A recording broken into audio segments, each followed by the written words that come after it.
All right, guys. Hi, my name is Jalen, and I will be talking about my connectionism model today.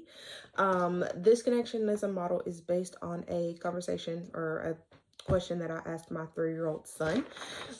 Just a little bit of background on him. He never stops talking. No, seriously, he is a very expressive and very opinionated child.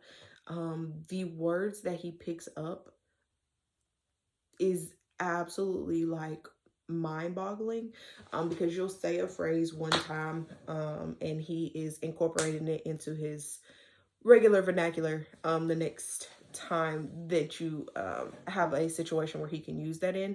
And I think it's so cool right now that his mind is like a little bitty sponge, and it's just soaking up everything, in all the weird phrases or like words that myself or dad will use, or his grandparents will use on a day-to-day, and it just incorporates into his language. So I think that's really cool.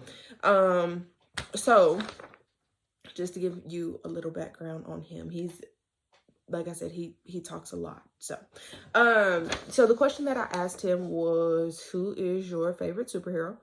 He's very into superheroes as of right now, so that I just felt like that would be probably the easiest one to ask him. So how I had it set up is all of these options and a couple more that I didn't list were out as well, but we have Spider-Man, we have Iron Man, the Hulk, and the Ninja Turtles, which I think are like top 4 for him, honestly. And I had all of these, like the action figures, laid out so that he could see them all. And of course I just asked like, oh, which one is your favorite, Eli? And I think some of his hidden figures, I feel like for most kids, it's whatever you see that is closest to you. So like I said, I had all the action figures laid out, and he immediately grabbed the Spider-Man. So I obviously think like, oh, it's the one that's closest to you.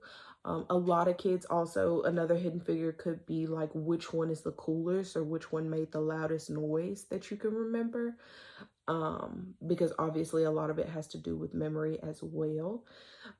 Also, another one could be if we just previously watched a movie, because we did just at that point in time just finish watching Iron Man, which we do on a regular, but something that we just finished watching.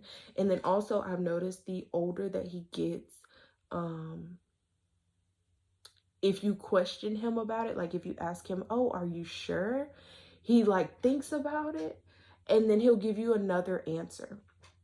So I think it also could be like, oh, what does mommy want to hear? Or like, what does whoever is asking me the question want to hear? So he ended up saying definitely the Hulk. At first he said probably Spider-Man, because again, he grabbed the Spider-Man toy the first. And he really, really, really likes Spider-Man. But then I said, oh, are you sure? Like, you really like Spider-Man the best? And then he said, no, definitely the Hulk. Definitely the Hulk. So again, I'm saying, when you question him or if you ask him like, oh, are you sure? Like, is that really what you're gonna pick? Then he does give you a little bit more thought, and he's like, okay, maybe that's not actually what I meant. Maybe I just saw Spider-Man first, and then picked that one. So yep, just really basic, really simple. Just his hidden units, his input, and his output. So